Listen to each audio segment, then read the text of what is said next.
Breaking news రావడం జరిగింది. Petrol, డీజిల్‌పై ధరలపై కేంద్ర మంత్రి కీలక ప్రకటన అయితే జారీ చేశారు. సో, దానికి సంబంధించి ఏం చెప్పారు, ఏంటనేది పూర్తి వివరాలైతే చూద్దాం. సో, ముందుగా ప్రతి ఒక్కరు కూడా మన ఛానల్ సబ్స్క్రైబ్ చేసుకోకపోతే సబ్స్క్రైబ్ చేసుకోండి. సో, వివరాల్లోకి వెళ్తే దేశంలో పెట్రోల్, డీజిల్ ధరలు ఎక్కువగా ఉన్నాయంటూ ప్రతిపక్షాలు చేస్తున్న ఆరోపణల్ని ఖండించారు కేంద్ర పెట్రోలియం, సహజ వనరుల శాఖ మంత్రి, సహజవాయు శాఖ మంత్రి Hardeep Singh puri.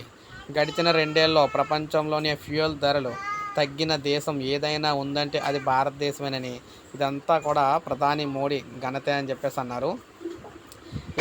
CNN ABN Indian of the year అవార్డుల కార్యక్రమంలో ఈయనైతే పాల్గొన్నారన్నమాట. పాల్గొన్న తర్వాత దేశంలో 80 కోట్ల మంది ప్రజలకు రోజుకు 3 పూటల రేషన్ బియ్యం అయితే అందిస్తున్న ఘనత మాదని చెప్పేసి ఈయన అన్నారు.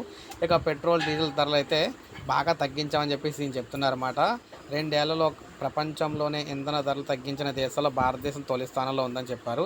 గత కొన్నేళ్లుగా డీజిల్, పెట్రోల్, వంట గ్యాస్ ధరలు ఏర్పడిన సందర్భం పెరిగిన సందర్భం ఒకటి కూడా లేదని గుర్తు చేశారు. ప్రధాని మోడీ 2021, 2022లో ఎక్సైజ్ సుంకాన్ని కూడా తగ్గించారని, ఆ నిర్ణయం వల్ల పెట్రోల్ ధరలు రూ. 13, డీజిల్ ధరలు రూ. 16 తగ్గిందని చెప్పేసి ఈయనైతే అన్నారు.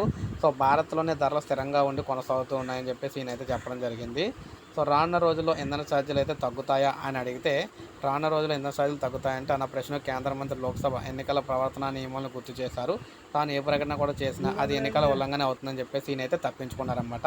సో, మొత్తం మీద ఈయన ఏం చెప్తున్నారంటే ప్రపంచంలో అన్ని దేశాల కంటే మేమే తక్కువ పెట్టాం రేటు, సో అని చెప్పేసి ఈయనైతే చెప్పడం జరిగింది. సో, మరి మీరేమంటారు కామెంట్ రూపంలో తెలియజేయండి, ఒక లైక్ చేయండి ఇటువంటి లేటెస్ట్ అప్డేట్స్ కోసం.